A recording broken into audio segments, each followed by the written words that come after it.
Tomorrow the things were gone, a work for my life, and I had to start again. And when my children and my wife, I thank my lucky stars for living here today. The flag will stand for freedom, and they can't take that away. And I'm proud to be an American. At least I know I'm free, and I won't forget the man who died and gave that right to me. And I proudly stand up now for you, and the fencer still today. With the rainbow down, I love this land. God bless the USA.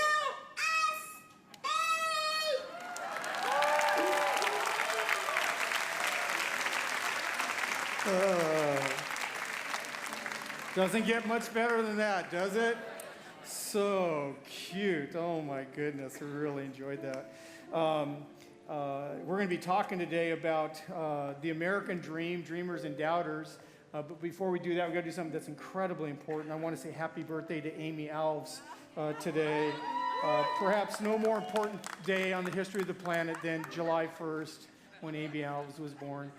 Amy and Jason have been a great part of our church now for a number of years and have super took at least public leadership with our marriage conference last week and did a great job. And you sang, I didn't get to tell you how beautiful your song was that you sang. It was incredible. You need to do it in church.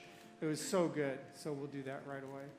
Okay, hey, this morning I want, this is a great illustration of, I think, somebody who believes in the dreams of America. This is the one and only Gary Tong. Hi, Gary.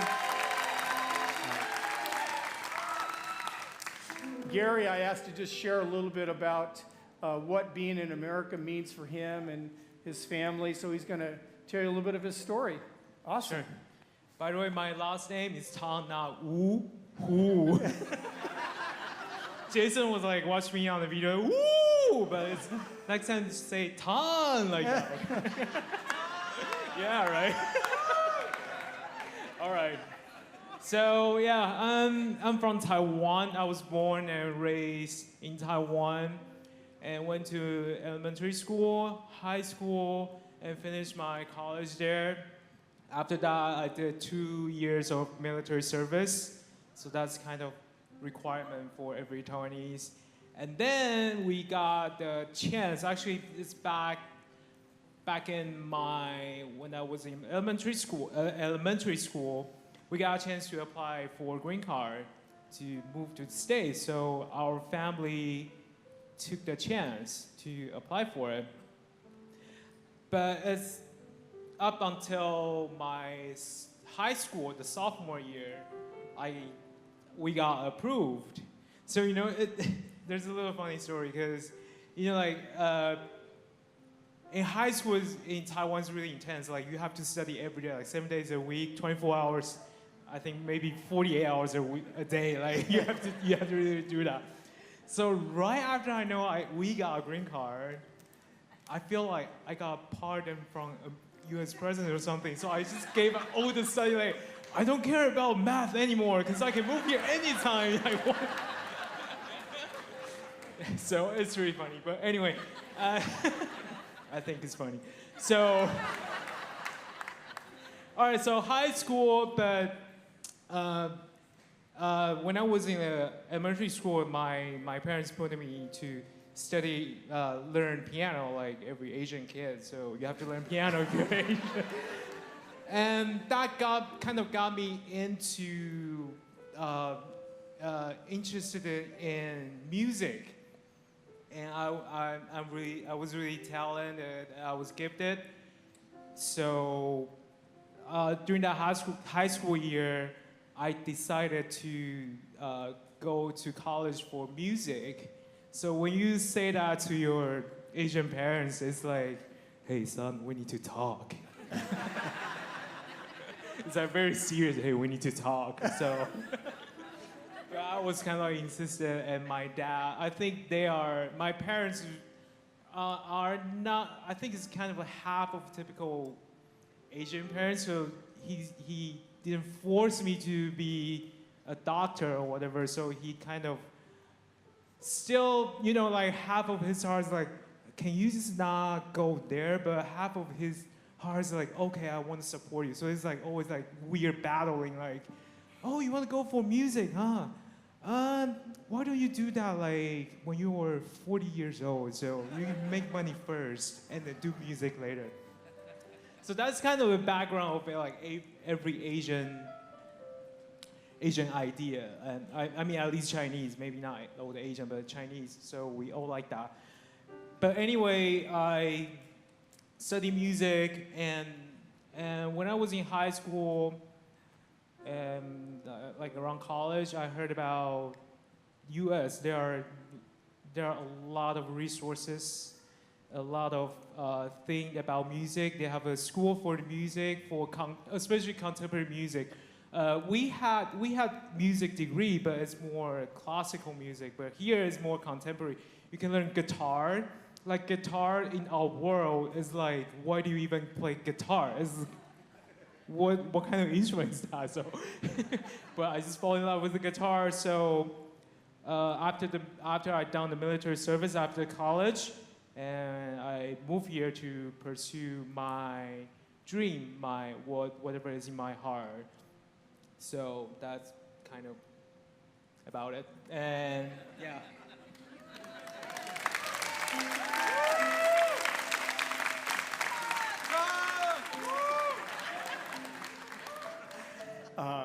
We're so glad that Gary's dream included pursuing music, because we couldn't worship the way we do without Gary music directing for our church. And America, and it is true, in most parts of the world, especially in the Asian cultures, they decide pretty good educationally who you are, what you're going to be, and you're on that track. And it's not music, it's usually something to do some sort of professional thing, and so it's kind of dismissed, right? Yeah, it's like you only have doctor, engineer, and lawyer. That's the only 3 occupations we have. You said there's one more. There's one more. The fourth one's disgrace to your family. So.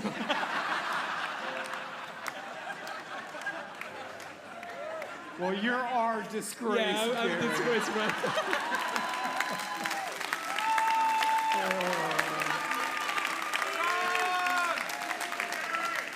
Now we also learned something about Gary last night that I never knew, that he actually was classically trained in opera in Taiwan. He's never offered that, but I think if you guys asked him this morning that he would sing a little bit for you, all right?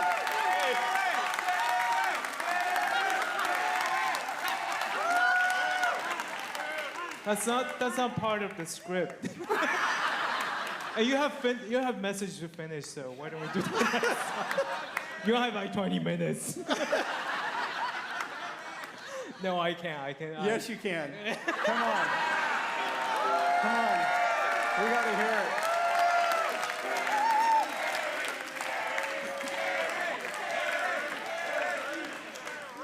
No, I forgot how to sing. Or by the way, it's in Chinese, so.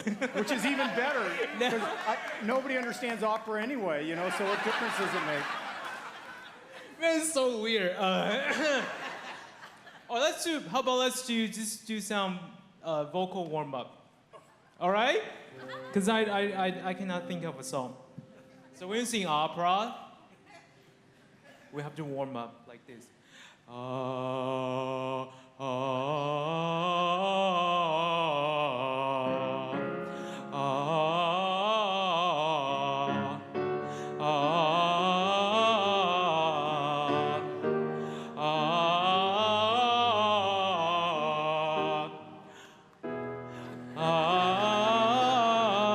Let's see how high I can do.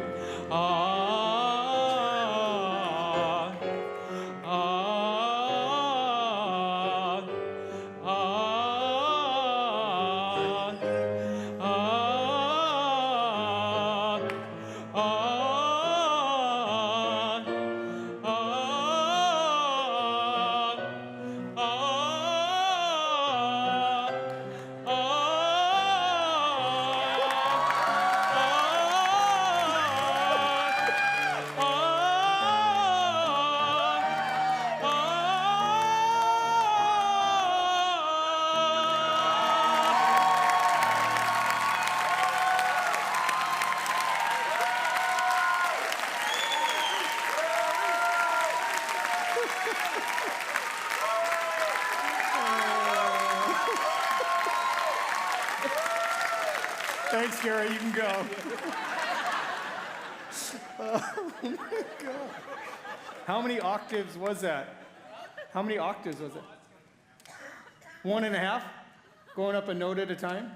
That's pretty awesome, man. That's great. That's great. Thanks, Sean. Thanks, Gary.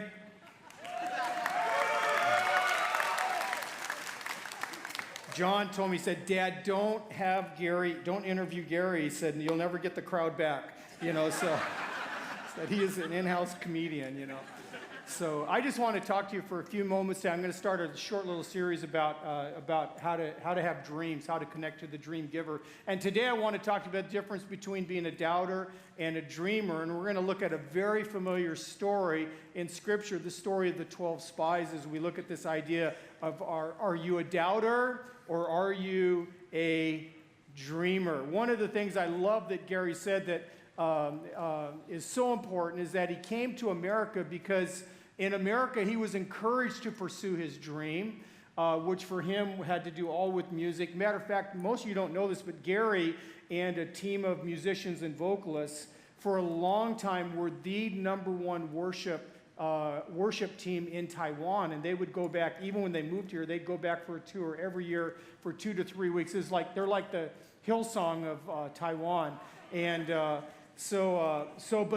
but he comes to America. The thing that he loves about America is the idea that he can pursue a dream that otherwise wouldn't have been necessarily celebrated according to the track that he was on.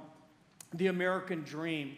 I found this description of the American dream. I thought it was pretty good. It says the American dream is the ideal that every U.S. citizen should have an equal opportunity to achieve success and prosperity through hard work, determination, and initiative. That's the part that not everybody likes. It's one of the interesting things about America is that America's dreams are not shrinking, men and women. They're just changing. We're going through a complete adjustment and change. And if you will start to think differently, listen, the American dream is still alive and well. If you're willing to have hard work, be determined, and take initiative. Those are the secrets to an American dream. Dave's trying to live out the American dream right now for his family, as he started this business a few years ago. It's going good, right? You're doing great. I'd expect nothing less, by the way. So he's one of the men that's living an expression of the American dream. Now, when I talk about this, I just got to tell you one quick story that I always find a little bit humorous and a little bit startling. I was doing premarital counseling for a couple that they're very good friends of ours, and they don't live in California anymore, but they're really a nice younger couple. This was a number of years ago, and when you do premarital counseling, you kind of go through all the major areas, family and communication, and then eventually you get to finances, right? So I asked this young couple, I said, well, what's your financial plan? Because they were kind of young and they didn't have everything going for them, and they got all proud, said, oh, we got that handled. I said, well, tell me about your financial plan. She says, I have a part-time job as a golf cart gal, which is the gals that drive around the little golf carts at golf courses and sell drinks to the golfers that are out on the course. He said, oh, yeah, it's anywhere from 5 to 12 hours a week. I'm thinking, well, that's not going to go very far. And then he spoke up all proudly, says, and I'm on unemployment. And I said, so that's your plan, unemployment? Yep. It's a solid $1,500 a month, one way or another. Now listen, men and women, I am all for welfare. I'm all for taking care of people that can't take care of themselves for in one reason or another. But that is not the American dream, all right? The American dream is going to look a little different than that. And it does require the fact, are you willing to work hard, take initiative, be determined? That's what the American dream is about. Now, when we talk about dreams, though, listen, for us as believers, it's a whole different ball game, right, Stephen? It's a whole different game when you have a dream in your heart, when you feel called to be a pastor and you're going to break new ground and do things. It's a whole different ball game. Why? Because God creates you with a dream in his heart for you. Do you realize that? It is no mistake on God's part that you were born in this part of the world, that you're here in this part of the world at this at this time in history, this time-space continuum, God placed you here for a reason, because you're supposed to be here to live your dream, which is really his dream. Matter of fact, the prophet Jeremiah said it this way. He said, before I formed you in the womb, I knew you. Before you were born, I sanctified you. Sanctified means I set you apart. You have a calling and a dream in your life. Psalms 139 says well, let me read just two verses here, 13 and 14. For you formed my inward parts. You covered me in my mother's womb. I will praise you, for I am fearfully and wonderfully made. Wonderful, marvelous are your works, and my soul knows that very well. So God, from the very beginning, designed you with a dream in his mind and in his heart. Jamie, God has a dream for your little one. It's about to come, right? He already has a dream. Do we know if it's a boy or girl? Do you know? A little boy? Can't go wrong on that. Just kidding. Sorry, Shannon. Now listen. Are you going to live God's life? Are you going to live the dream that he has for you, or are you going to settle for something less? And the story of the spies in the land of Canaan is a great illustration. And I call this the difference between a doubter and a dreamer. So let me read you some names. Jamie, you should not use any of these names for your little boy coming up, all right? Because these are names that are never used. Shammua, Shaphat, Egal, Palti, Gadiel, Gadi, Amiel, Sether, Nabi, Geuel. I don't think any of you have family members with any of those names, right? But how many of you have somebody in your family named Joshua? Just raise your hand. If you have somebody in your family, how many have someone in your family named Caleb? Raise your hand, all right? Listen, you don't get a legacy by being a doubter. You get a legacy, and your name continues by being a dreamer. Say dreamer.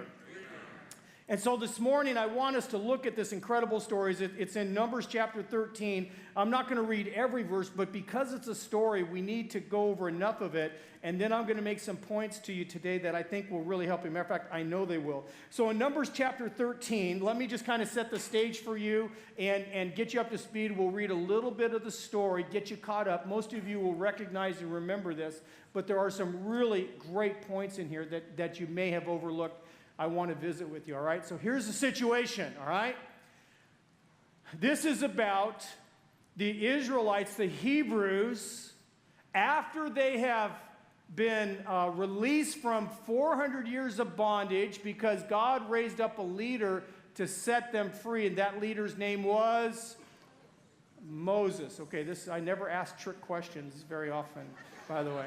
So Moses came as God's chosen person and set them free after 4 centuries of being basically slaves in Egypt. They'd been oppressed, they'd been misused, they'd been overlooked, they'd been downtrodden, they'd been vilified, they'd been considered the laughing stock of the entire nation of Egypt. They were slaves in Egypt for 400 years. That means that every one of these people was a slave that you're about to read about. And their daddies were slaves, and their mamas were slaves, and their grandparents were slaves, and their great-grandparents were slaves, and their great-great-great-grandparents were slaves, and on and on and on for 400 years plus. And so they knew nothing else. And they cried out to God during that time, God, set us free, set us free, set us free. And God finally does something. And now this is about a year plus into their exodus out of Egypt, and they've been kind of wandering around a little bit, and Moses can see that they're ready to go into the promised land. He's ready to lead them into the promised land, and so he sends some spies into the land, what's called the land of Canaan, which now is the land of Israel this day. He sends some spies in the land. He says, now go in there and check out everything. Check out what the cities are like. Check out what the people are like. Find out what the agriculture is like. Matter of fact, bring us back some fruits, some fruit of the land, some of the harvest. Let us see that. and anything else you think is pertinent. So they had their assignment. They've gone into the land, 12 spies, one from each tribe. 12 spies head into the land of the promised land, the Canaan land, to see what it was going to require for them to head into that land and to find a home, to make homes there, all right? Are you there? I just saved you reading about 10 verses, by the way. All right. Let's jump to verse 25. So they're just about to come back. Verse 25, and they returned from spying out the land after 40 days. Verse 26, now they departed and came back to Moses and Aaron and all the congregation of the children of Israel in the wilderness of Paran at Kadesh. They brought back word to them and to all the congregation, and they showed them the fruit of the land. Now, one of the verses I skipped is, in the land they found how prosperous the land was. The land was actually flowing, so to speak, with incredible harvest response. And so they brought back one cluster of grapes that you wouldn't put in a little grocery bag, one cluster of grapes that was so big that it had to be suspended from a pole that was mounted on the shoulders of two guys who were going to walk it back, kind of like you might see an animal or something in the old movie days. Matter of fact, if we can show that graphic, to this day, that graphic is used as a symbol of God's blessing in the nation of Israel, that God has a way for the land to become resourceful and fruitful. You see all different expressions of that kind of graphic. So they head back into the land, right? Yes? Okay, it's going to get more interesting in just a second, all right? I promise you, all right? They head back into the land, and they brought them the fruit. Verse 27, then they told Moses and Aaron and the people, they told him and said, we went into the land where you sent us. It truly flows with milk and honey, and this is its fruit. Now, verse 28, the first verse here, is the saddest verse, one of those really sad verses in the Bible. Because the spies have come back. 10 of them are about to give their version of the report, and only 2 of them, Caleb and Joshua, are about to give a different version of what could happen. And the first word of verse 28 is in contrast to the preceding comment that the land is awesome. And then they use this word, nevertheless. Put up verse 28. Nevertheless. I just want to ask you something as we start to think about your own life. And are you a doubter or are you a dreamer? Do you default to the nevertheless in your world? That even though you can see God's blessing and His goodness and His favor, nevertheless, I'm not going to pursue that. And so they lay out their reasons for not pursuing it. So they said, yeah, the land is great. Verse 28, nevertheless, the people who dwell in the land are strong. The cities are fortified and very large. Moreover, we saw the descendants of Anak there, which means that they were giants. Verse 29, the Amalekites, the Hittites, the Jebusites, the Amorites, the Canaanites, the Perizzites, all dwell there in the land. In other words, they are all the enemies are there, and that's all they're talking about. Now Caleb, verse 30, Caleb quieted the people before Moses and said, let us go up at once and take possession, for we are able to overcome it. In other words, the 10 spies have already given their report, and then Caleb says, yep, that's all true, so let's go now. Let's don't wait. I see my dream being fulfilled in that land. I don't want to wait anymore. I'm tired of being a slave. I'm tired of not having a home. I'm tired of not having a place that I can develop. I'm tired of not having the opportunity to provide something for my family. Let's go now. Let's go get it. Amen. That's what Caleb said. But the men who had gone up with him said, we are not able to go up against this people, those people, for they are stronger than we. And they gave the children of Israel a bad report of the land which they had spied out, saying, the land through which we have gone as spies is a land that devours its inhabitants. All the people whom we saw in it are of great stature. There we saw the giants, the descendants of Anak came from giants, and we were like grasshoppers in our own sight, and so we were in their sight. See, doubters see things one way. Dreamers are going to see it a different way. Now, when this report rolls out to the entire crowd, this nation of people that have been slaves decides, well, let me read it to you. They basically, this is as close to an insurrection as Moses ever had to deal with, all right? All the congregation lifted up their voices and cried and wept that night. Verse 2, all the children of Israel complained against Moses and Aaron, and the whole congregation said, if only we had died in the land of Egypt, or if we had died in the wilderness. In other words, oh, we're facing these terrible things. It'd be better if we just died. Listen, I can guarantee you, when you start to think that things are so difficult that it's better that you just died, guess what? You need some help. You need some breakthrough. You need a different viewpoint. By the way, let me say one thing. Is it harder for God to get you out of Egypt or to get Egypt out of you? No. Stay with me for a second. Think about it. Some of you thought this about before. What's more difficult?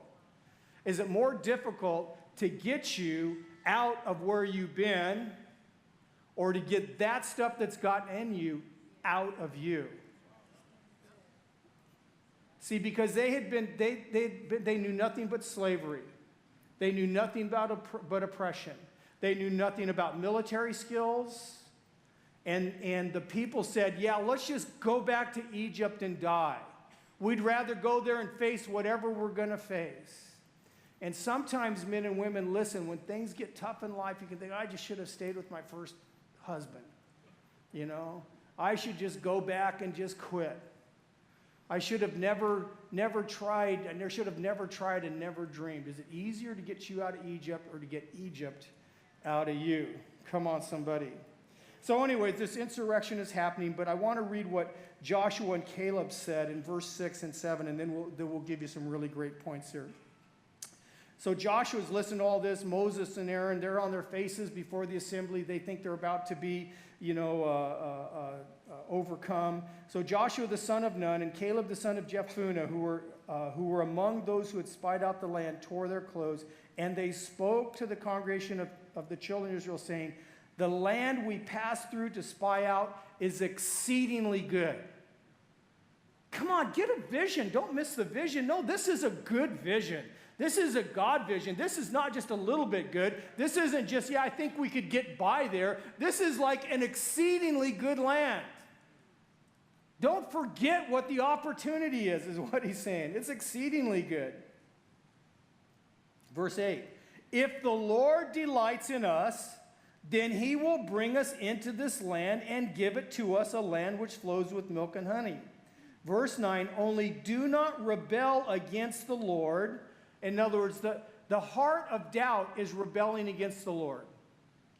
That's the key, because God has a dream for you.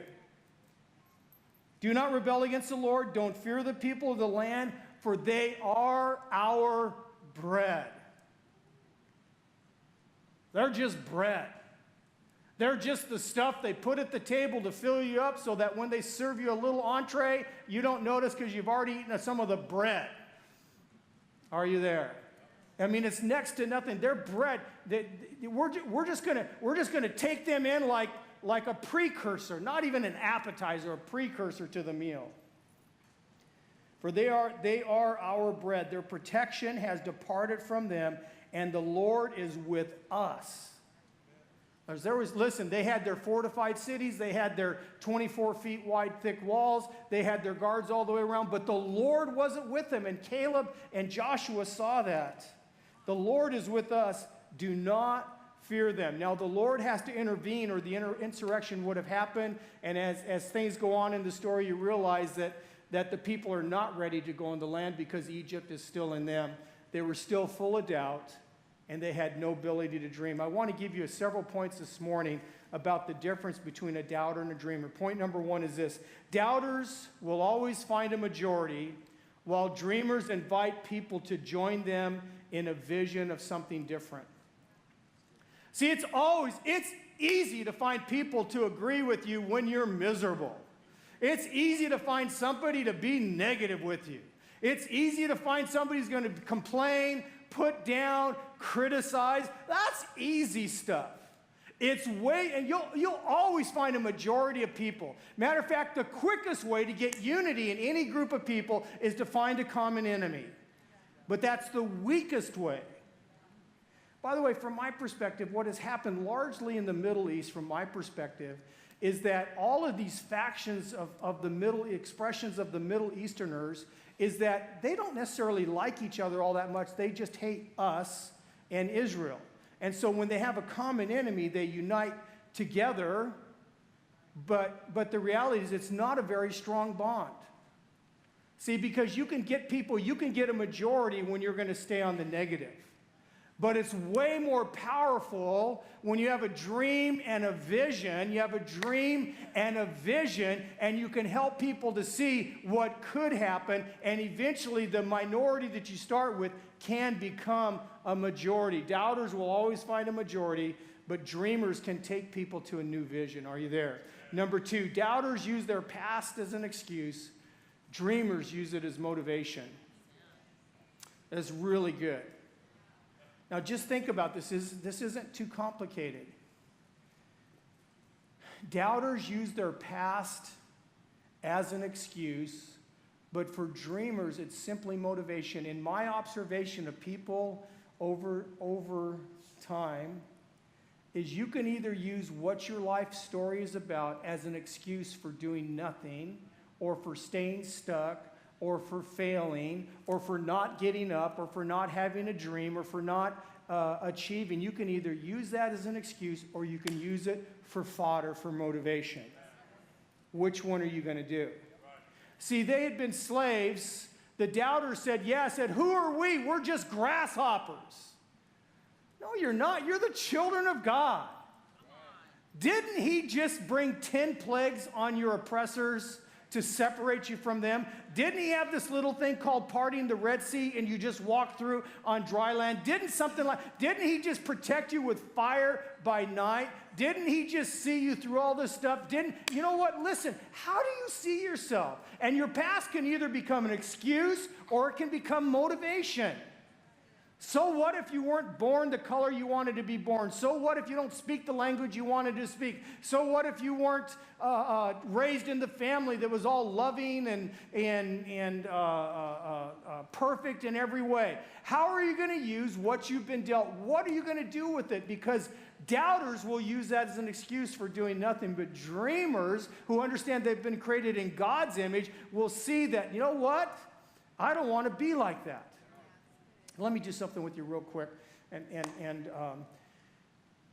In our church, around 50% of the people here were not raised in church. Matter of fact, let me check that out real quick. If you're pretty regular going to church, but you were not raised in church, just raise your hand real quick. Hold your hand up. It's about 50%, maybe not quite 50%. First service was probably a little bit more, okay? Here's to that group of people in particular, here's what's happening. See, the line of the lineage of your family, whether you know much about it or not, was under the control of the enemy. And then you come to Christ, and you have the opportunity to change everything.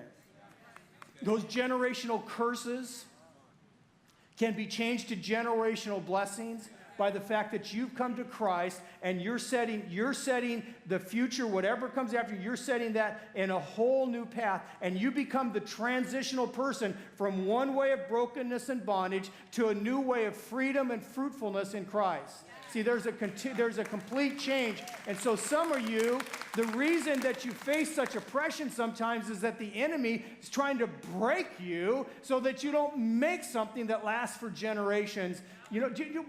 Cherry taught this on our life group things. The generations of God last for thousands of years, whereas the curses only last for a few generations. Because God's blessings are always better. Are you there? I got a little bit off topic there. But doubters will use their past as an excuse. Dreamers use it as motivation. Number 3, doubters and dreamers see the same thing and come up with entirely different visions of the future.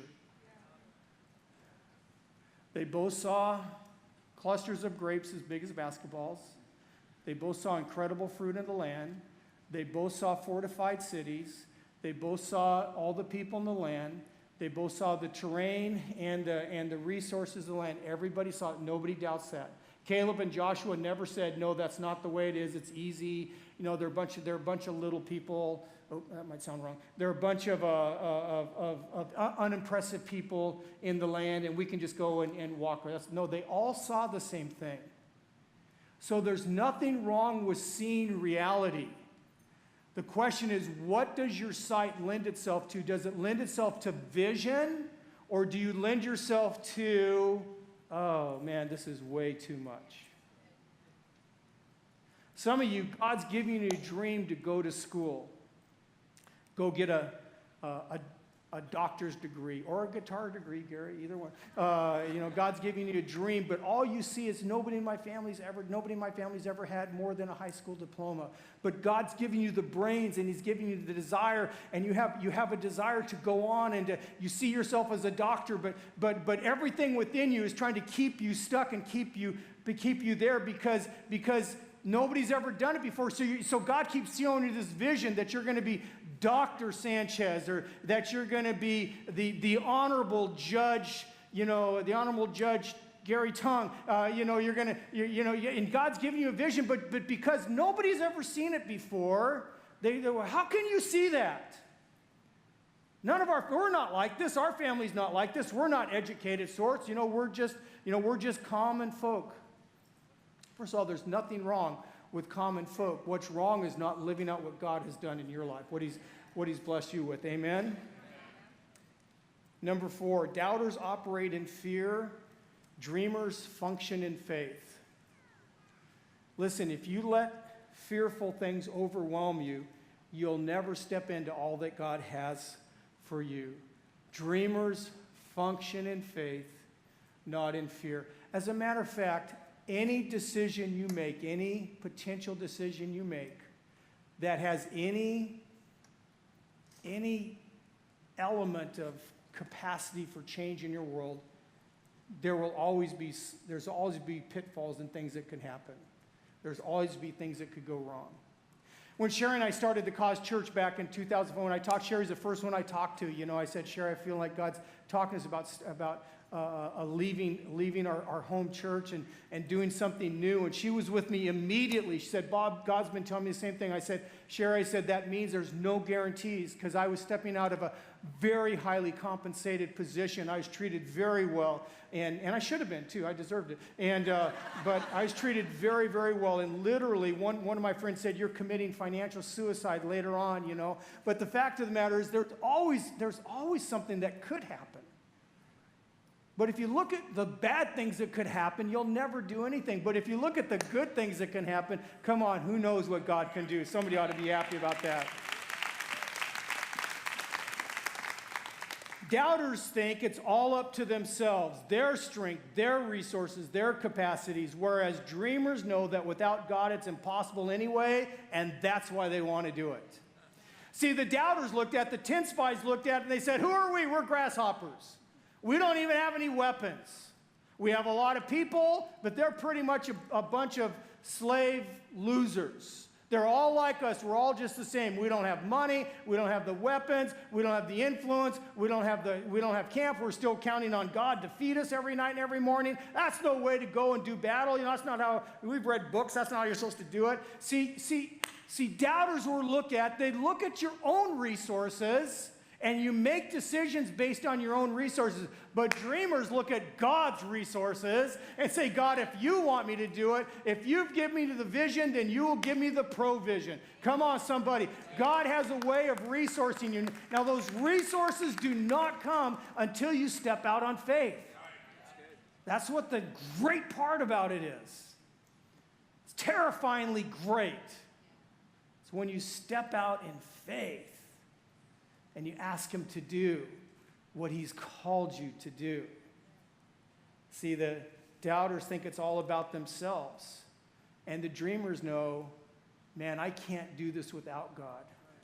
And that's why it's going to be awesome. Are you there? Come on, somebody. God has a big dream for your life. Number 6, doubters look for excuses, whereas dreamers look for opportunities.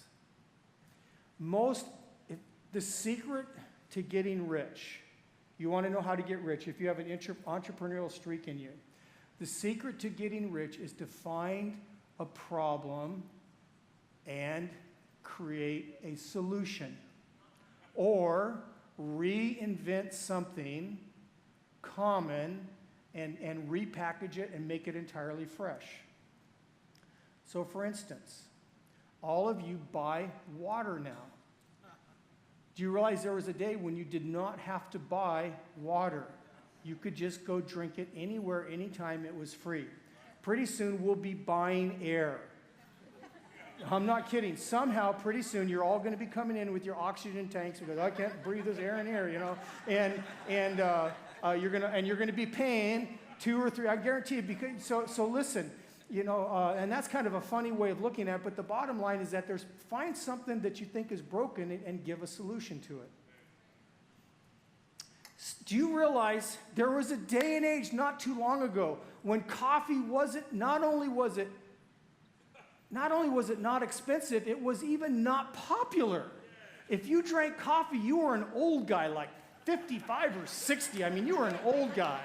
You remember those days? Anybody remember those days where nobody drank coffee anymore? I remember when I was a young guy, I decided to start drinking coffee. Like my friend said, what are you drinking coffee for? Only old people drink coffee, you know, because everybody's drinking soda. You know, nobody drank coffee. And then Howard Schultz or whoever had this idea, you know, let's just jack up the price 10 times. Let's move it from 50 cents to $5 for a cup, and let's make it seem really hipsterish and cool, and everybody will want our product. And I'll be doggone if he's not right.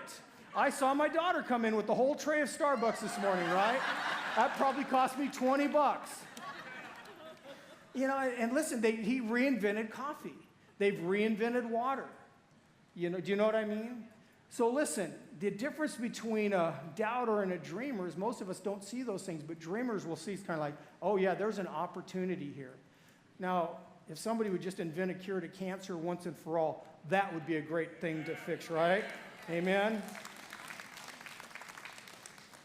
And the last one is this, and team can come on out. Gary, wherever you've gone to recover, come on back out. He's probably basking in all his glory. Doubters want a future without cost, and dreamers are willing to put it all on the line. That's a big difference. Doubters, listen, the 10 spies, they didn't want to go take on these cities because they knew the cost would be horrific. But dreamers said the cost of doing nothing is way more than the cost of us getting into battle. And besides that, the Lord's going to do it anyway. There's a cost either way.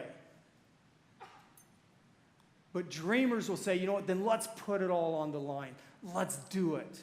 Let's be free. Caleb and Joshua, Caleb had this dream. It's kind of like, I want my own land.